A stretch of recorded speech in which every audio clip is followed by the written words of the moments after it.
আসসালামু আলাইকুম। ভাই একটা প্রশ্ন ছিল যে এই যে ইরানের প্রেসিডেন্ট ইব্রাহিম রাইসি, তো ওনার আহ, উনি কি আমাদের মুসলমানদের অন্তর্ভুক্ত না কাফের? না কাফেরদের অন্তর্ভুক্ত, মানে মানে মানে কাফের না মুসলমানদের মধ্যে সামিল? এখন আমরা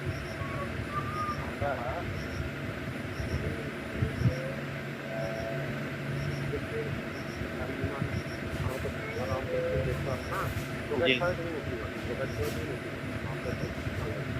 ও, মানে প্রকাশ্যে মুসলমান।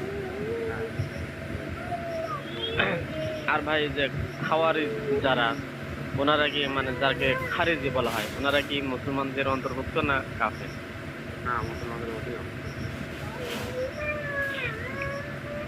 এটা আমাদের আহলাদিসদের আকীদা। জি জি, কামরুল রাসূল আসিম সাহেবকে হত্যা করতে বলেন, জি। জাহান্নামের কুকুর বলেছেন তাদেরকে আল্লাহ।